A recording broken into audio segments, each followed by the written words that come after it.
How do I mute the music? You're good. You just can turn it down, the volume. Hello, everyone. Hello. You got your volume turned down? I do. Okay. My name is Jasmine. If you are new to my channel, welcome. I am a witchy content creator here on YouTube. And tonight, okay, we are going to be talking about my new book, which is Ambrosia's Book of Witchflight. Specifically, kind of some behind the scenes and like what it was like self-publishing for the first time. Also, if you have any questions about self-publishing or Amazon KDP, like we can try to answer those. And then at the end, like later, we're going to talk about this new project that we have. But yeah, I have a special in-person guest tonight. So go ahead and introduce yourself. Hi, I'm Chrissy. I am a friend of Jasmine's, and I edited her wonderful book. Yes, she did. And she did an incredible job. Okay, hats off. And also, we were talking about this before we were live, but I was thinking earlier, like, how we should position ourselves for the stream. Because, like, for those of you who might not know, I am a 6-foot and stacked Glamazonian, like, Wonder Woman sort of variety.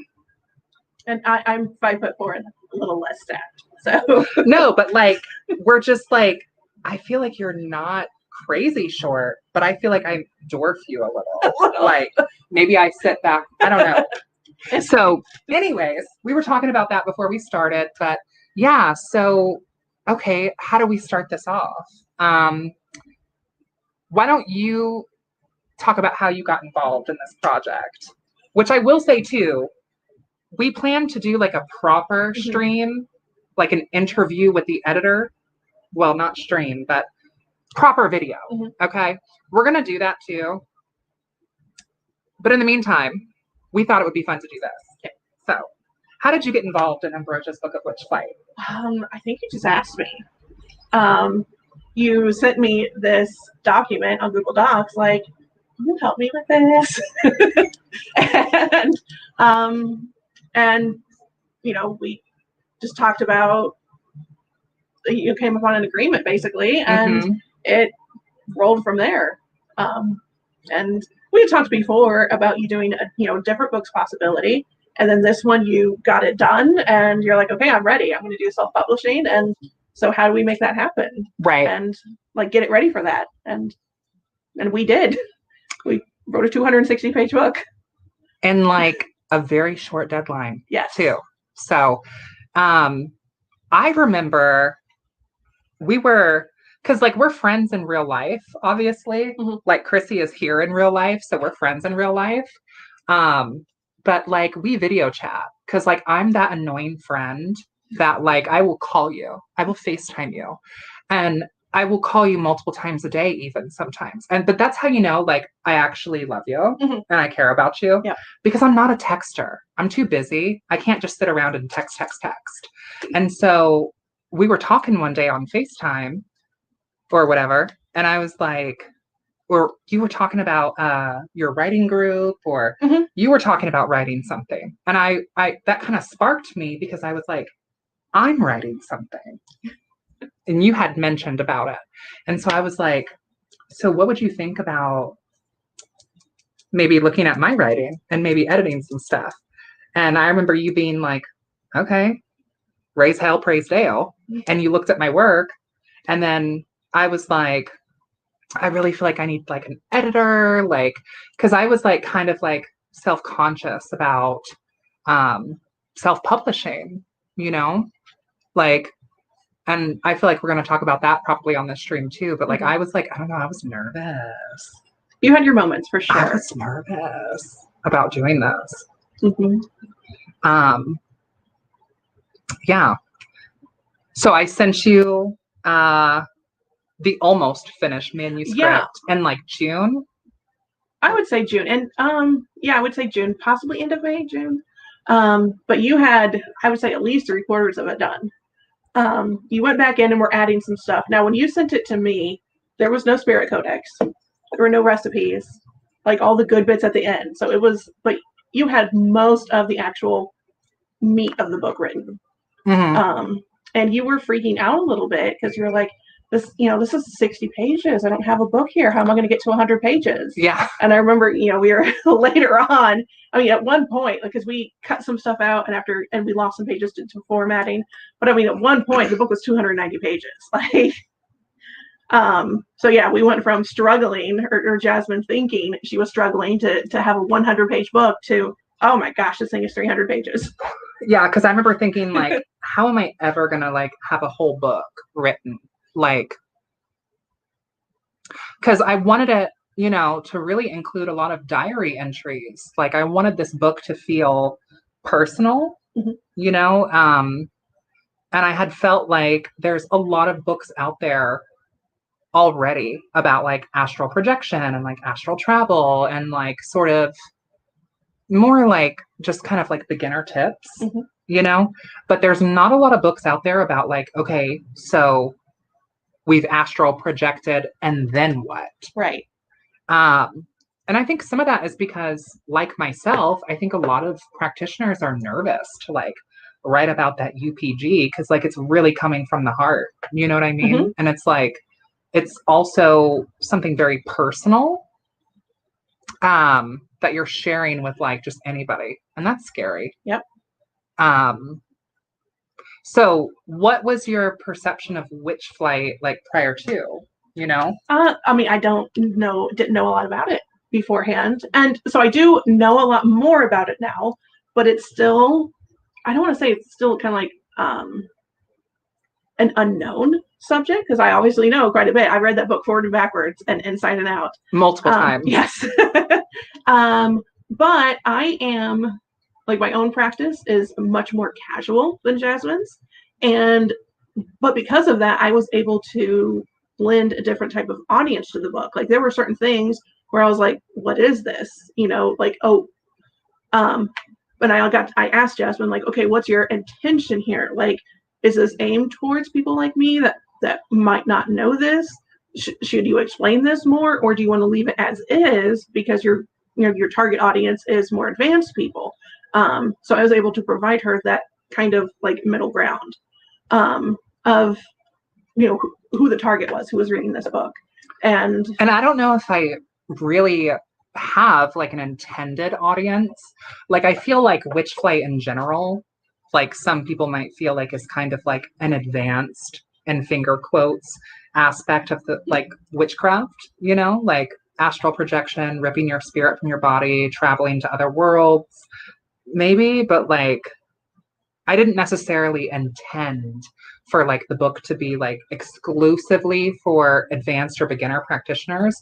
I intended for the book to just be like, this is my gnosis and this is my heart on paper, and like whoever reads it reads it. Like, I feel like it definitely came across that way. It's not there's no gatekeeping in the book. There's no like, this is my way and it's better than your way. There's no pretentiousness, which is what I just said. It's a very welcoming and open and informative book. It's not necessarily a how-to. I mean, there are instructions and information, the suggestion and guides, but it is in no way like, if you don't do it this way, you're wrong. Right. So it's, very welcoming and warm book. And I also like was conflicted about the educational aspect because like I have taught classes and done X, Y, and Z, but like I didn't really want this book to be like a how-to, because I feel like there's already a lot of how-to. Yeah. Like I feel like there's, just go on Amazon and type in like astral projection book. Like you will find plenty of books already. I don't want to write like a 101 witchcraft book. Like there's plenty of those books out there already. And I don't know what I could add to that conversation either. Right. You know what I mean? So, and then also too, like October of last year is when, that ritual happened and I was put in line with that spirit. And then, I met with that spirit, and it was really her who like encouraged me to like actually do this. Like it wasn't, I didn't set out to write a book in like 2023. Right. Like that wasn't even necessarily like my intention. It was like the spirit guided me to do that. And then I felt like, okay, to uphold my end of the bargain, like this is what I have to do. And it's and I talk about it in the book, but like it's a big thanks to her that like the work that I have is noted in the book because she was very much like a guide for me. So yeah, she was more than a guide though. There were nights when you were questioning whether or not you should be pursuing this project. And yeah, because I was like, who am I to be doing this? Like, who am I to be writing this? What are people going to think? Which is so unlike me. Mm-hmm. Usually I'm very like, whatever. But I don't know. This was like, it just hit different. This is normal. Everyone goes through it. But yeah, we were so far into the project at that time that night I was like, Jasmine, no. Like, we're too far in. We're 3/4 of the way through editing, like being done. And I was like, should we just pull the plug on this? No. There's still time.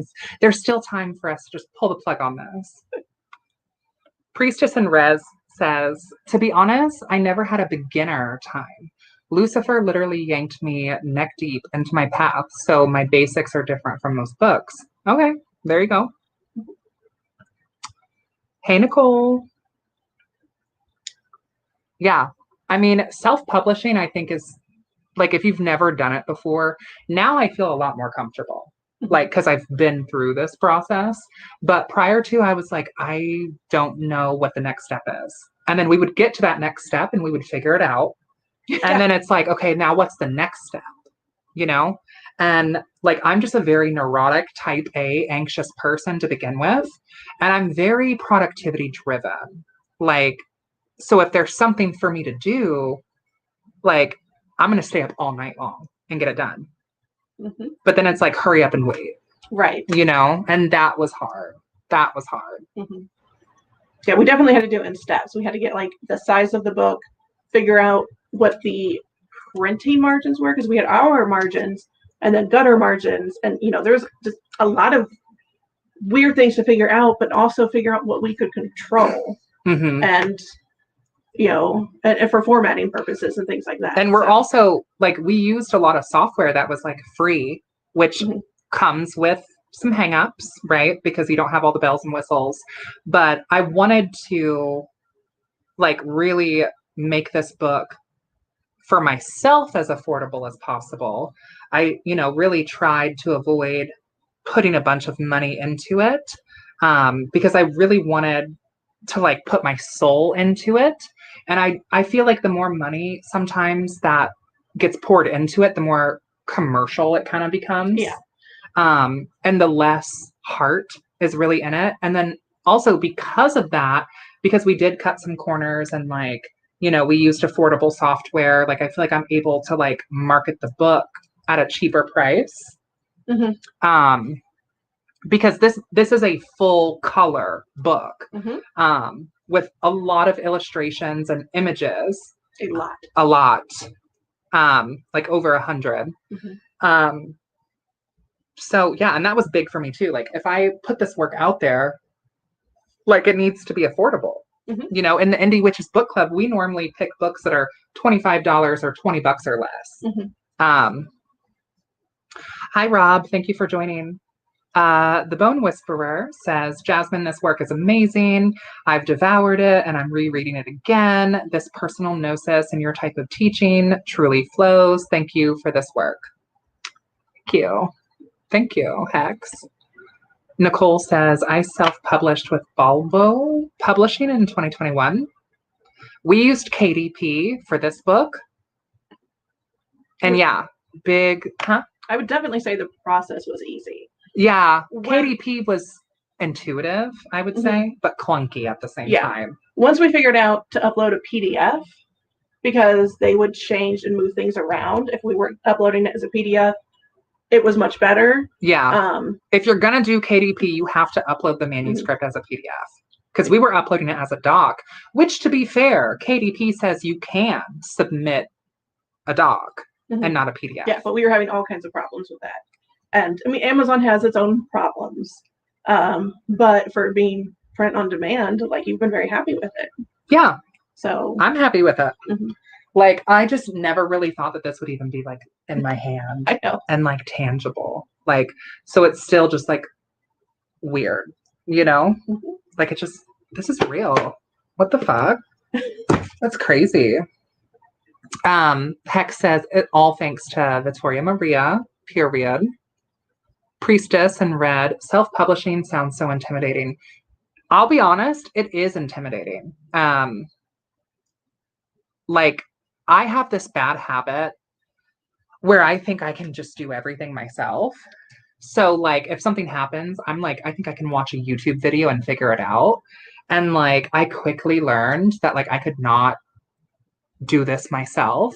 Like, not only was I co-authoring this book with a familiar spirit literally from the other world, but, like, I brought Chrissy into this madness by being like, can you help me format and edit this? Because, like, I remember actually talking with Australia one night and I was freaking out because I could not figure out how to page break.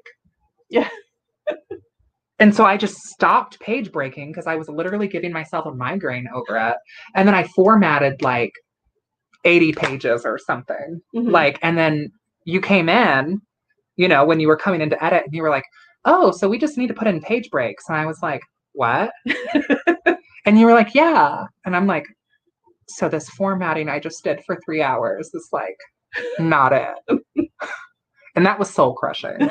Not that it was your fault, of course not. It was an ignorant, you know, thing on my end because I knew we needed to have page breaks because I've compulsively watched about like, I don't know, at least a dozen or more videos of people talking about writing a book and making a manuscript and doing KDP. Yeah, so put your page breaks in while you're writing would be a good suggestion, I think, to help with the editing. Because I know that this had to also be a headache to edit too. I mean, yes and no. It wasn't, I mean, I enjoy that kind of stuff though. So I didn't mind doing it, and formatting it actually, I enjoy it. So, and the process that we had together worked for us. So, and I feel like we have good synergy too. We do. Like, we never got in any arguments or at all. Yeah. And if she didn't like any of my edits, I didn't take it personally at all. And I actually really appreciated her suggestions too, because like, you know, like you said earlier, like there were some things that I didn't even really think of. Like if I used like an acronym or like said something a certain way and you're like, what the hell is that supposed to mean? And I'm like, oh, it's like this. And you're like, well, let's put that in there. Yeah. Yeah. There was something about a witch's stang. I'm like, witch's stang? What's a witch's stang? So we ended up including a picture of it in the book because I was like, I don't know what that is. And I Googled it and I still don't know what it is. So the middle ground then was we included a picture. So she made a graphic for it. Which that graphic I also used when I sent to a friend of mine who actually made one of our coven stangs. Okay. So, hey, Goat. How was your witch flight? If you took flight tonight, I'm dying to hear. Dying. This is one of those I told you earlier that was working with Phaedra. Okay. Okay.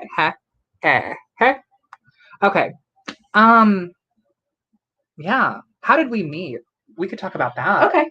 I took one of your classes. I think it was Black Mirror Scrying is the first one I took. Oh, was it? Because I remember you from tarot. Yes.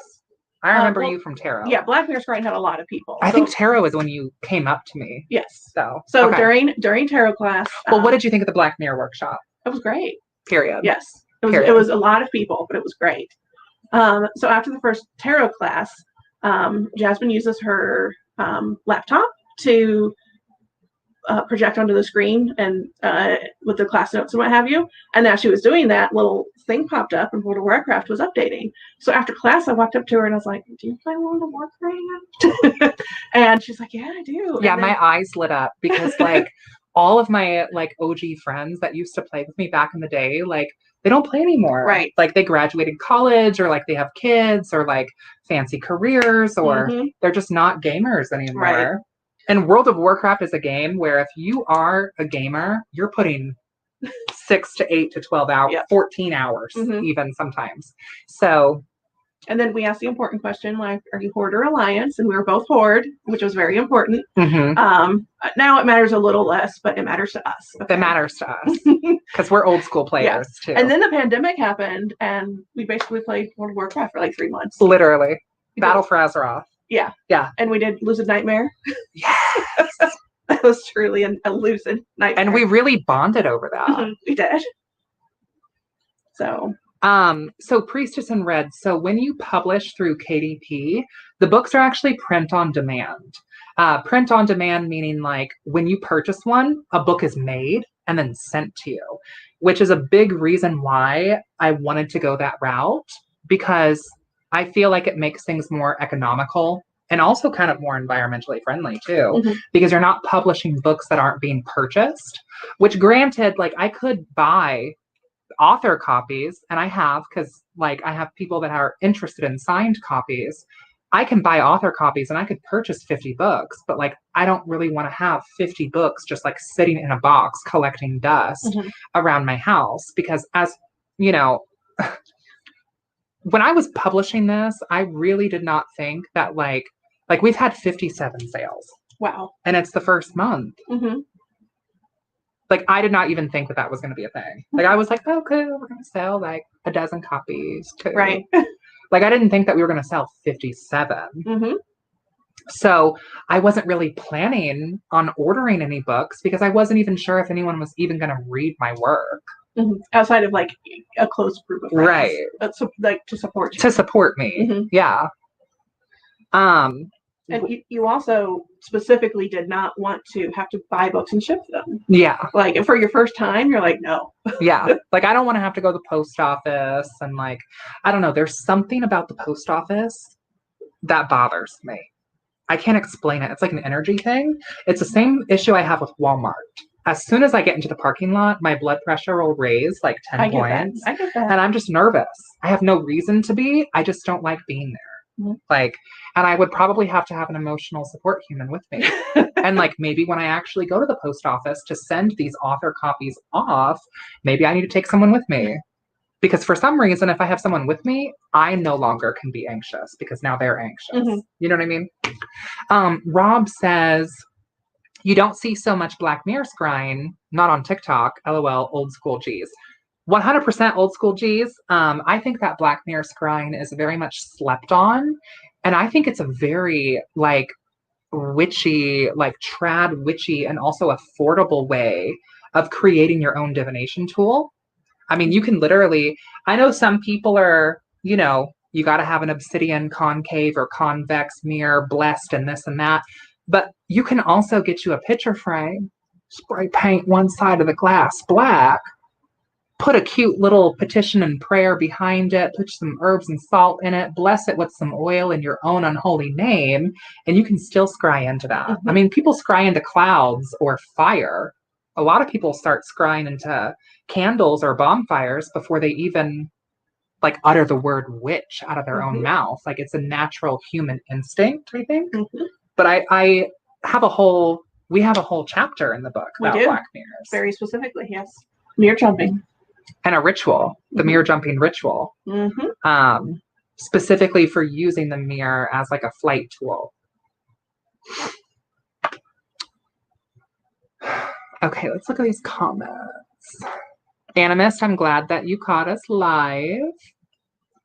I'm looking forward to going through it and taking notes to compare. Got my copy ready to go. Awesome. That makes so much sense. It's a good idea environmentally. I'm waiting for them to print mine. I'm so excited. I ordered it already. Priestess, you're going to have to let me know what you think of the book. Bougie. Yes. An emotional support demon. Now that's not something I've thought of. Maybe I need to go through our spirit codex and find myself an emotional support spirit from the codex to like just really quickly grab like some casserilla chalk and like do a conjuration in the parking lot and like go in there with it's the autism for me that makes me hate Walmart. Something about the lights and the energy doesn't help. Right. Same. Same. I can do a small Walmart, but like big like a neighborhood Walmart. Yeah. I can do a Walmart if I have someone with me, but I cannot be in a Walmart longer than 45 minutes. Right, yeah. Like a maximum. Like it's also something about like any store like that with the really high ceilings. Yeah. It's like reverse, claustrophobia. It's kind of like it's too big. I feel like I'm gonna suddenly fill it with helium and float away, which is not a thing, but Cub Foods was the first place that ever made me feel like that. Priestess says, believe me, I will. I can just tell I'm going to love it. Absolutely you will. Say more. Bougie says, I jokingly call Visago my spiritual support demon. How is that demonic pact going? Let me know. I plan on doing the next one in September.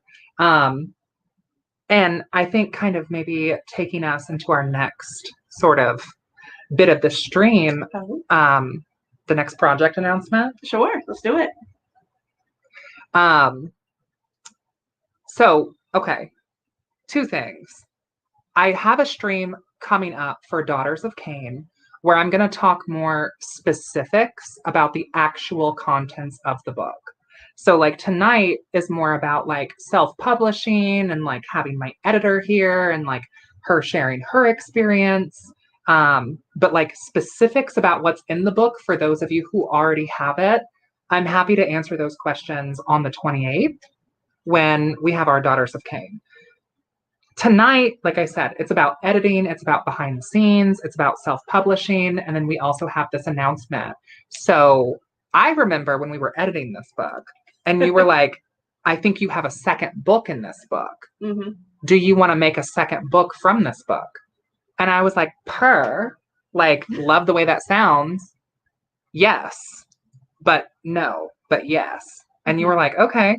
I originally tried to get you to just keep the codex very small, like just list them. Mm-hmm. And I wanted you to take the original 86 pages of the codex. Well, also there wasn't even 86 when I sent it to you. That's true. Initially there was none. Right? Was there a codex in the book when I sent you the manuscript? Not originally. But then there was like 40. Yeah. And then there was like 60. Yeah. And then there was like 72. Right. Because I was like, ooh, 72. Like the Mm-hmm. Ars Goetia, like Mm-hmm. King Solomon, like, honey, that's in my bloodline. Honey. Like Solomonic tea, Sahir, like that's in my bloodline. So I was like, okay, for the 72, for like that reference. But then I was like, well, maybe I should have 73, just like one up the King Solomon himself. Mm-hmm. But then that 73 became 86. Well, yeah, it was 85 for a really long time. And then, I mean, we were not almost done, but we were. Well, there was 2 spirits that our coven works with that I was like, I can't not include them. Mm-hmm. There were 2 that we added when we thought we were done, or when you thought you were done. So we were at 82 for a while. Mm-hmm. And then, one more, 83. And then 84 was like a good number. And we were at 85 for a while. That was a good number. And then just, who cares? Who cares what number we're at? Let's just make it 86. That's so, but no, I did. I was like, this book, because this is when we were like at 290 pages. And I'm like, this is ridiculous. This is going to be like a $35 book. Which like 2 weeks ago, I was like, I only have 60 pages. I have no business writing a book. I know nothing. I'm a small baby. I'm illiterate. I don't know anything. Yeah. I can't even type. I'll never have a book. And then like 2 weeks later, I'm like, it's like almost 300 pages. Yeah. So I was like, why don't we separate it and make 2 books? And one book can be the Spirit Codex, and you can reference it in this book. And Jasmine was adamant. She was like, no, I want at least like the 1-page small. Well, and I don't feel like it was just me, but I also feel like Vittoria was also like, no, you need to have the codex in this. Like, I feel like she very much guided me to be like, this is basically 3 very much like mini books in one book. Mm-hmm. Like, I feel like she was like, have your intro, like, and then have kind of like your general insight about what Witchflight is and how to get over, obstacles. I'm just turning. Do you want a pillow for underneath you? Sure. Or something? Yeah, there's a bar right I know that it gets like a little rough. But yeah, like have your intro, talk about how to get out of the terminal, because some people, struggle with it. And so talk about it. Not that my chapters are going to cure that issue, because this book is more coming from my own experience. It's not coming from, I'm going to teach you how to fly, just to make that clear. And I think I say that a couple of times yes. in the book. Mm-hmm. And then also like the Spirit Codex, and then like the recipes, ritual, and Esbat tarot spreads. Mm-hmm. And prayers. And... Mm-hmm. So I feel like it's kind of like almost like 3. It is. Because you multiple times specifically said that you wanted it to be a practical book that people would pick up multiple times, and you wanted to give people a reason to pull it off their shelf after they read it the first time. Yeah. And you did. You achieved that. And these recipes in this book, like, these are not just like generic witchy 101 recipes. These are like tried and true, like those witches that are close to me. And even some of my clients that I'm very close with know that I was really doing the work for making these recipes. And sometimes that meant a little bit of poisoning. Because some of the recipes do involve poisonous aspects. Use carefully. And we do have a legal disclaimer. Okay. I will say, though, I am super proud and extremely happy with how the recipes came out. So a lot of this book, they're so cute. I know. Like, she really formatted it, y'all. You gotta give her credit. Jasmine made all of the graphics, okay, and obviously she wrote the book. I would say so. Like my part in what I did with the book, I know I did a lot of editing. You would get an email saying that there were edits in the book. Like how many? Like those emails, how many edits would you get at a time? It was weird. Like the software that we were using was weird because sometimes it would notify me for one edit. Other times I would get an email with like 14 edits. Okay. So I don't know how that works. Why those emails were like that. But I will say, I think from what I remember, because like if I go on my phone and look at the software that we used, I can see the suggested edits. And I think there was like close to 1,600 edits total. So, yeah. So the process that we used together was I would fix things like word needed to be capitalized or broken into two words or spelling, grammar. Things like that I didn't get her approval on. Like I had carte blanche kind of on things like that. That was just straight editing. And then I would kind of track changes or make suggestions. Basically, they were highlighted and it was literally making suggestions. And it would strike out things that I deleted and replace words and what have you. And so Jasmine could approve the suggestion or change it or what have you for the rest of the book. Yeah, because when it comes to like spelling or grammar, like that just is what it is. That's just editing. So just fix it, right? But like when it comes to like, can you define this more? Or can we cut this out? Or can we move this elsewhere? Yeah, there was a lot of that actually. Yeah. Like just the content in the book was great. But I was like, I think we need this in the intro and, this needs to go down here. And so there's a lot of reorganizing. And, it wasn't, there was a lot of work with it, but it wasn't a lot of necessarily like, this is bad writing work. It was just. And I also think that because this is a book with so much like spiritual gnosis and like the animist in me, right? Not to reference like a Disney thing, but like every rock, tree, and creature had like a life, a spirit, a name. Like I think that the book kind of has become a spirit in of itself. Like it's an egregore, it's a spirit in of itself. And I think like between me, you, Victoria, and then also the book growing and evolving, like it did. The book definitely evolved. And like while editing, I very specifically, because like I talked to you first about what do you want from the book? Like how professional do you want it? How casual do you want it? And I got that tone from you that we wanted. Yeah, and I really wasn't sure because like I feel like my familiar spirit that I was set up with, on that witch's night, October 31st, when I met with her in the other world, it was like, you're going to do this for me. And I was like, what? And she was like, yeah, no, you're going to do this. And I was like, I cannot do that. I'm a hood chick on the east side with some tarot cards and like, I'm a little illiterate. I'm funny. I'm a little cute, but we a little illiterate over here. Like we be misspelling stuff. We be making up words. Australia gets on me on that all the time because she's like, girl, I'm like, it's an apothecary. She's like, apothecary. And she means it with love. And you guys know I love Australia, but like, yeah, I was just like, I review books. I don't write them. And she was like, no, you're going to write this. And I'm like, You did. You wrote it. So, and I mean, I was just, it worked for us because we're friends and I knew your voice. And so it was a great partnership. Again, we never fought or argued about, like, I never was adamant. Yeah, we were also like, while there were certain things where it's like this or that, for the most part, I think that we shared a similar vision for the book. Well, absolutely. I was on board with your vision and could very easily give you your vision. Mm-hmm. Like, I was never, there was really only one chapter where I was like, I don't think this needs to be in here. Like, it's just kind of long, and why do you have this in here? And you're like, I like it. I want it in there. And I was like, okay. Yeah. Like, it's your book. Nope. Like, but like, I don't think either of us ever took anything like personally, because it's not personal. Because both of our goals were, let's make this reality. Mm-hmm. Let's and it's brought me, I think, a little bit more appreciation for authors.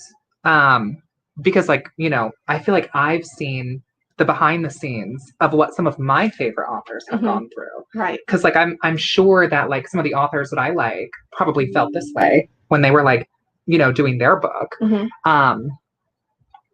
And just like how much goes into it. Yeah. Can you imagine though? Like, I can't imagine doing this without a personal relationship between the author and the editor. Like, because to my knowledge, most times the relationship is like the editor will highlight something and say like, make this more descriptive. Right. And then just send it back. Kind of like schoolwork, sort of. And you just send it back and say, fix this. Right. Versus Jasmine and I, like, I would say, what if you say something more like this? Mm-hmm. And she would either spin off of that and rewrite it, like, and it would give her an idea, or she'd be like, nope, I like that. Well, and sometimes it kind of encouraged me and motivated me to like write something completely new. Because I was like, oh, that actually is a really good idea. And I hadn't really thought of it that way. Mm-hmm. And sometimes you'd be like, nope, that's the exact word I want to use. Like, let's use that. And so, like, I in no way rewrote the book. Like, they were just edits. I put in suggestions like, make this more descriptive of something, like describe what the, like, especially in the 4 kingdoms, like describe, what the cliffside looks like. And I mean, yeah, it was easy to edit in the sense of it was easy to work with you. So. Priestess says, something that would be cool is if you do more books, but you co-write each book with a different spirit. So I think that kind of leads us into what we were going to talk about with like this next project announcement. So I'll let you take care of that as the editor. Okay. Okay. Cause like you let the people know. Okay. Okay. Okay. So book number 2 is already in the works. We're going to share a link probably, but book number 2 is an expanded Liber Spiritus. I almost said that wrong. It is basically an expanded spirit codex. It will include, we're intending for it to include all 86 spirits. We're not going to add any. I don't think we're intending to cut it down at all. Right. And so it's going to have larger, improved graphics. That's very exciting. More full page. A full page graphics. Full page. More correspondences. Additional. So it's going to have a full page of graphic and then a full page of correspondences, attributes. More in line with like your traditional 14th, 15th century like grimoires. And then it's going to have some text about Jasmine's interactions with each spirit, experiences, things like that. And then we're also opening up submissions for other people to send us journal entries, diaries, just any experiences that they have had with these spirits. And so we have a link open, and submissions are open from now until January 31st. And really, it's wide open what you want to write about. We have a couple of guidelines. So we're asking for anything between 30 and 750 words. So if you just want to write a short snippet, that's fine. If you want to write long, a very detailed depiction of what you experienced, that's excellent too. And then in February and March, we're going to go through all of these entries and let you know if we have selected it to be in the book. Now, as far as the submission form goes, what's going to be in the book is the 86 spirits that are in Ambrosia's Book of Witchflight. But if there's a spirit that you've worked with that isn't in the book and you just want to send a submission to tell Jasmine about it, I mean, that's okay. It's just to let you know, like, it won't end up in the book because we're only doing it on the 86. And if you want to make it shorter than 30 words, again, just because you want to share your experience, that's okay too. But if you want to make a submission for the book, the guidelines are between 30 and 750 words, and it has to be a spirit from the codex that's in the book. So, and I'm definitely not against the idea of like having like a passage, somewhere in the expanded of like maybe some spirits that are not necessarily like codex based, but just like throw their stories in. Maybe we'll see. Yeah, we'll see. But the submissions that we're looking for are submissions specifically referencing the Hollowed Woods, the 4 realms, because there's a lot to explore with those realms.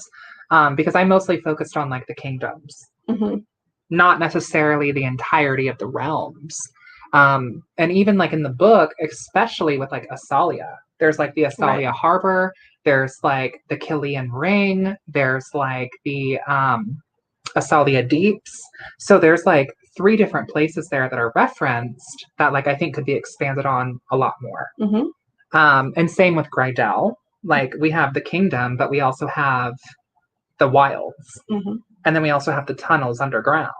So like I would like to see some submissions from people kind of like expanding that, because I think that like if I write my submissions, right, which some of them I already have because I've been working with some of these spirits. So, and some of them I'm going to expand upon more, right? And then if we have other witches that are sharing their experiences, like that's what is going to solidify and cement this gnosis as tradition. Like that's what makes it real, as opposed to just like in someone's head or like a creative story. And part of what inspired me too was like since I was a kid, feel like I have been in the Hollowed Woods, but only in the past, I would say 3 or 4 years, did I know it was called the Hollowed Woods. Like I'd had dreams of being in those woods before, but like not quite calling it by that name. Right. And then meeting other witches that like are in these same woods, it's like, wait a minute, like tea. So I feel like it's the same for like spirits. You know what I mean? Something personal that I would love to see submissions on is some people in Mittany, but not the kingdom. Like I want to hear just like the Eastern realm. Yeah, I want to hear about the slums.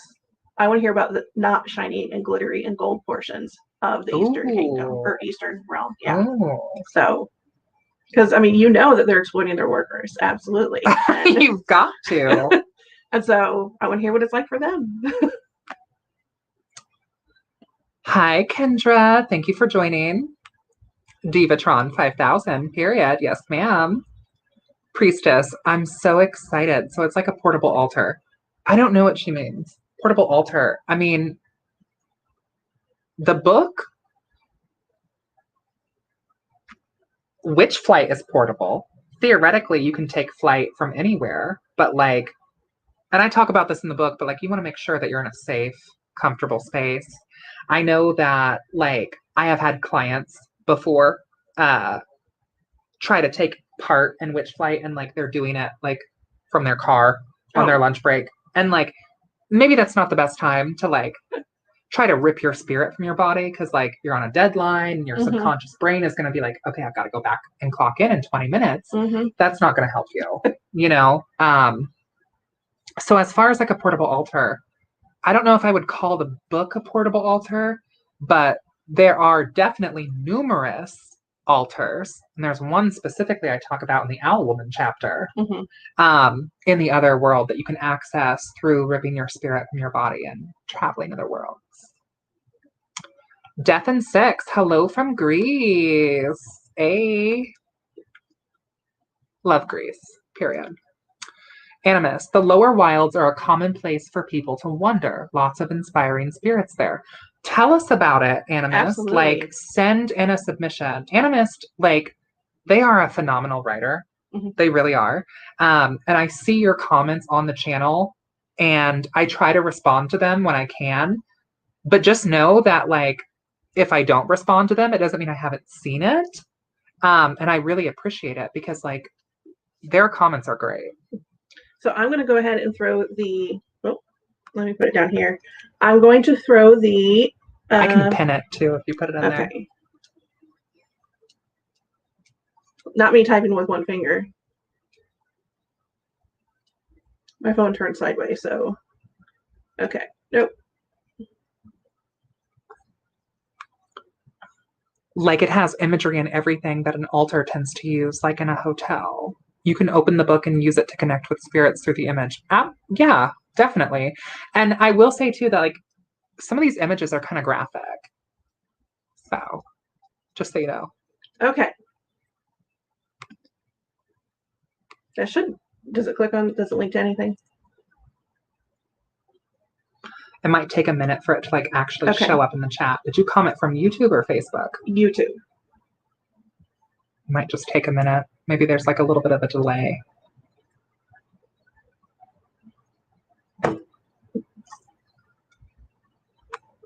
We love a graphic image. We do love a graphic image. Maybe because I posted a link. I don't know, but the link is in the description of this video. Okay. So like if you go to the description of this video, you will find it. Okay. If you go to my link tree, you will find it. If you go to my Facebook, you will find it. If you go to the previous Ambrosia's Book of Witchflight video that I've made talking about some of this in jest, like you will find it. Okay. So yeah, the new project, expanding the Liber Spiritus. Like as a community project. Yes. So and having like bigger and more defined graphics that could maybe become an oracle deck. Okay, maybe. Rumor has it. Okay. And then having more correspondences, because there were more correspondences originally that I wanted to add. Like planetary correspondences, but like we had to kind of shorten it a little bit. So there's going to be more correspondences, like I said, like maybe planetary correspondences, maybe like Royal Arcana correspondences, maybe like Zodiac, maybe like appearance. Yep. Maybe. We talked about maybe... and like, none of this is set in stone, by the way. When we're talking about this, like all subject to change. But in the original codex, like we talk about the spirits fetch. So... And like you had brought up, like it would be good to talk about like their appearance as far as like outside of that fetch. So, and even describe the fetch a little more, like specifically Vittoria Maria. Like, is she a large owl? Is she a brown owl? Is she, you know, just small things. But you know, give as much information as we can. So like submission wise. Again, we're really looking for submissions based on what is in Ambrosia's Book of Witchflight. So like if you have aspects of, let's say, the Hollowed Woods, that's not necessarily in the book, you can still submit that because like the Hollowed Woods are ever changing and ever shifting. Like we've gotten a submission about someone talking about the cemetery in the Hollowed Woods. And like I hadn't talked about that at all because I've not been there. And like that's what's going to help build this gnosis. Or we've had submissions about spirits from the book. Right. You know, that's what's going to help build that gnosis. And if you meet spirits, or if you have already encountered spirits from the other world that are not part of the 86, you can still submit those, I'm going to say. Yeah, I mean... Absolutely. If you just want to submit to be able to share it. Yeah. You know. And if it makes it into like its own section, maybe, but like we are really looking for the 86. Yeah, if you want your submission, like the text of your submission to make it in the book, it should be about the 86. Or the realms or the kingdoms. But we may mention that, you know, some other people wrote about other spirits, and because there is more than just the 86. Definitely. And I like how you put it earlier when we were talking privately, because you're like, the 86 is a list, but it's not the list. It's a list. So, and I agree, like, obviously there's plenty more spirits there that like are not detailed. It's a very full, real and living world, much like the midworld is. You could never make a complete list, I'm sure. No, You couldn't name every person in the midworld on Earth. I'm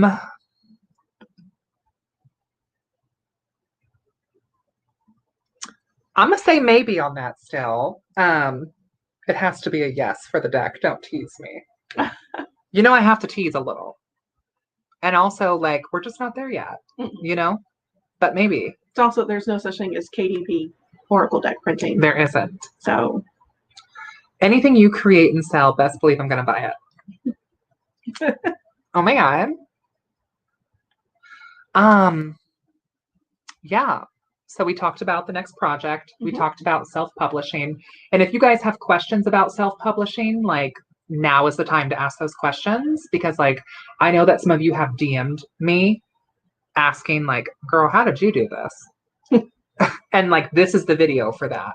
If you're watching this as a replay, feel free to comment your questions down below. If I can't answer it, I'll hit Chrissy up and like Chrissy can help. Okay. I mean, I just did the editing. You were the one that uploaded but through KDP. Right, but you know, I had to ask you, like, okay, what's our margins? And you went and looked it up, and yeah, so. One of us will get back to you and help answer any questions. And we talked a little bit about the behind the scenes. So now we're kind of in like the liminal space of the live where we'll probably stay on for like another 20 minutes or so. And yeah, if you guys have any questions regarding the book, or if you've already read the book and you have things that you want to share, feel free. Like I said, we're not going to get into specifics about the book because we're going to save that for the Daughters of Cain.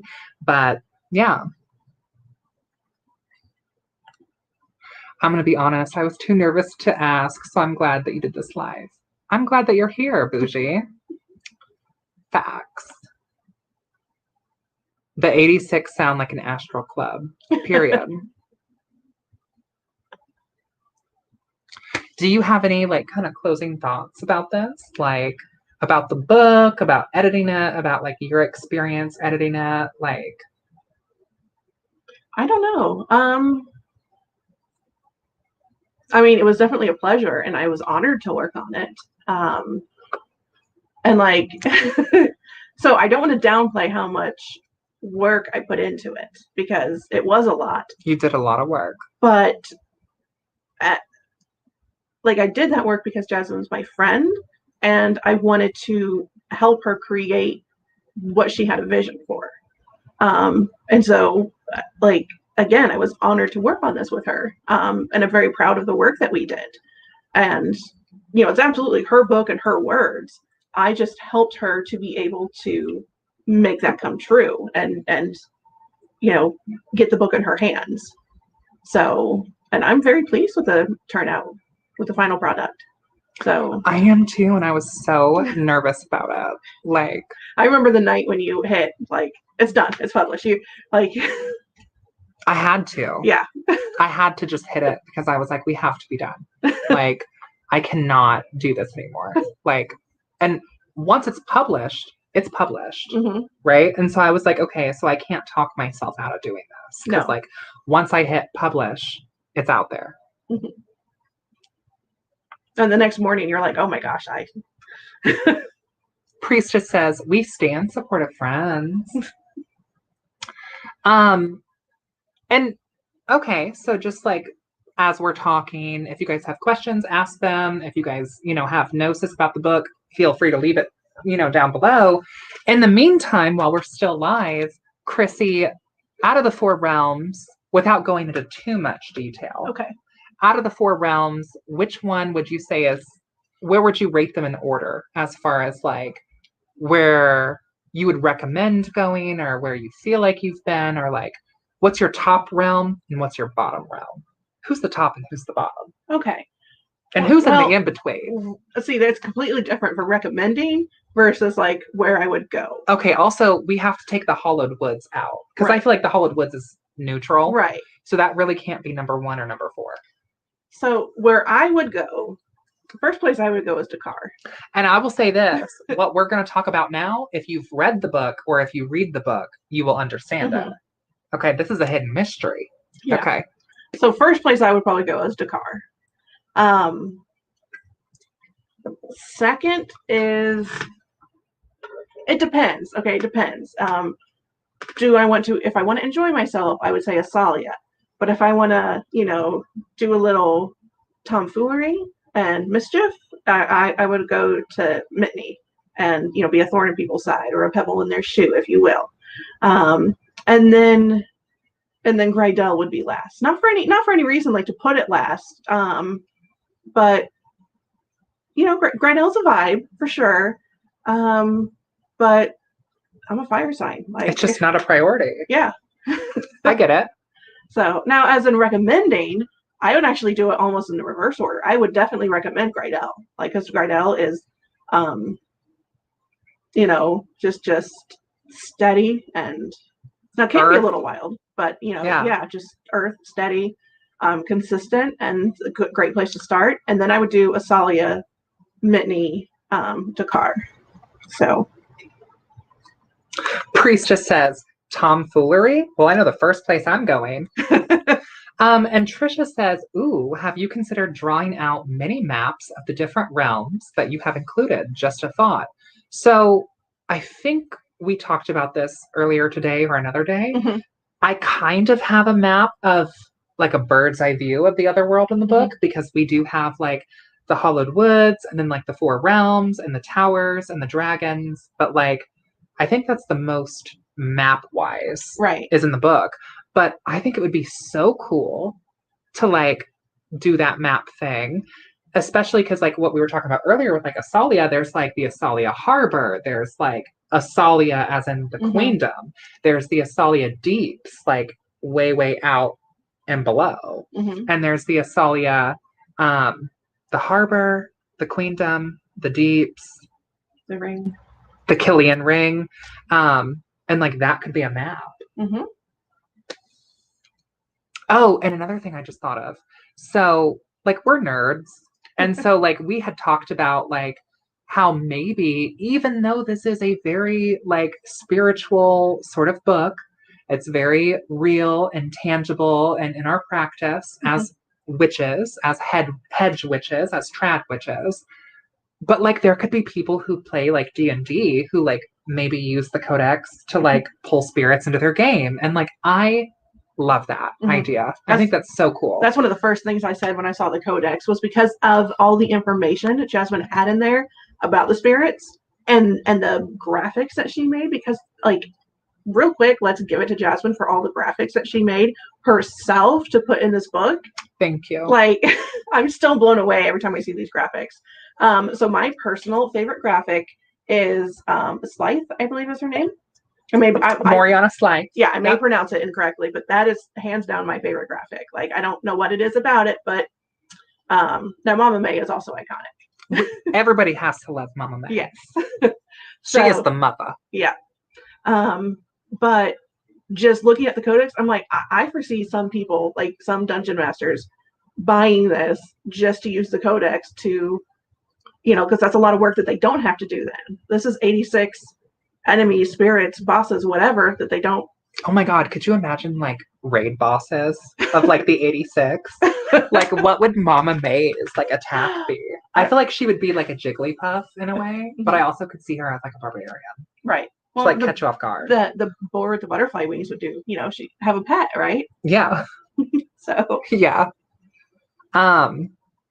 Okay. So what were your thoughts about like the Hollowed Woods? Like reading about it, hearing it. I know that we had talked a little bit during like editing and stuff. Like it felt familiar but not familiar.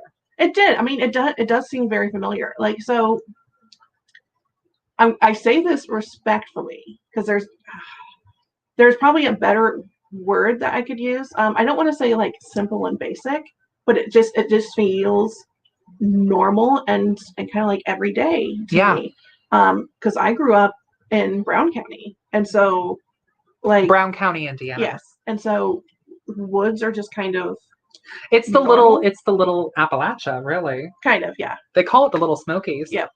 And so woods to me like are just like normal. It's just yeah. And so Hollowed Woods is just like it's nothing to have a bunch of wooded trees, sort of. So it feels just very comfortable, and it doesn't matter what season it is. Is it winter and there's no leaves on the trees? Okay. Is it summer, or is it spring and everything's starting to just get little green on the ends of the branches? And it's living full time in the woods. You see all the seasons, and I mean, you still appreciate the woods, but it's just part. Anyone who lives around skyscrapers, it just becomes part of your life. So, but it just felt very comfortable. It felt like somewhere I had probably been multiple times. Like, kind of was like, no, I don't want to say no big deal, because it is, but at the same time, it was like, oh, like, definitely familiar. Yeah, absolutely. Yeah. Priestess says that Mama May would sing and then draw on your face with a marker when you fall asleep. And Bougie says, Mama May gives me trap godmother vibes, and I'm totally loving it. Period. Okay, so we talked about the realms, and we talked about like your preference and like the recommended preference. Can you think of like a top 2 favorite spirits, or top 3? Like, yeah, I can think of a few. So I'm also trying to think of the actual spirits, and I like not just their graphic, because there are a few that like just graphically I'm just drawn to their graphics. So again, I'm going to pronounce these incorrectly. But what's the multicolored deer fox looking? Like, starts with A. Avalix. Okay, Avalix is definitely one of them. Like the floral sort of like unicorn. Yes. Gender bending kind of. Okay. Big vibes there. Absolutely, hands down.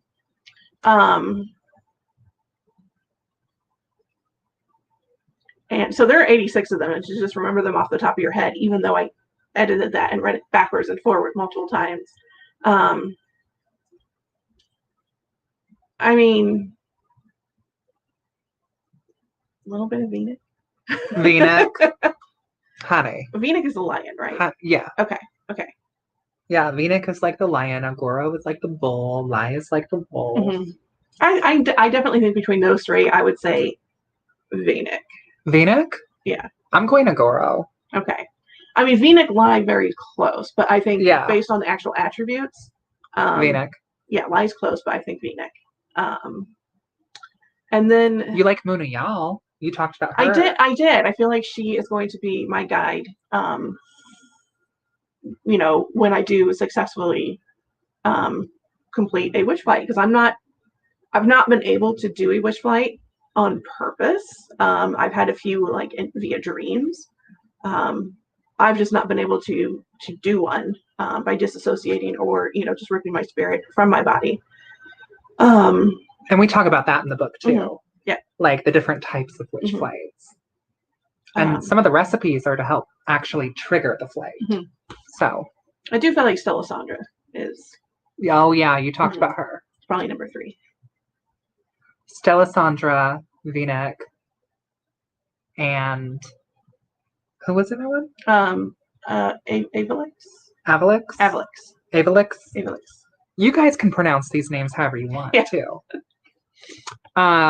Gender bending unicornish. Okay, LGBTQ icon. Actually, a lot of the spirits are very like Ruth is a fashionable person. Vex. Andrix. Yeah. Appion. Ezekiel O'Mara. Yeah. There's actually quite a few. Well, we're a little bit past an hour, so I think we're going to wrap it up. Okay. Thank you all so much for joining. Bougie says Ogoro's depiction makes me think of Papi Toro. Thank you all so much for joining. I hope that you check out the links down below. We put a lot of work into this book, and we would love for you to read it if you feel called to. And we would love to hear what you think of it. And if you enjoy what you read, we would love to see some of your submissions, right? So we can expand this world. The expanded book, we're thinking like shooting like next year. We're going to stop taking submissions again end of January. Yes. And then February and March is going to be when we'll reach out to you and like kind of like let you know, you know.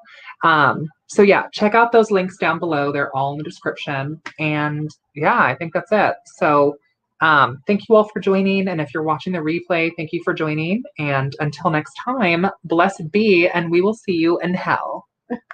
Period.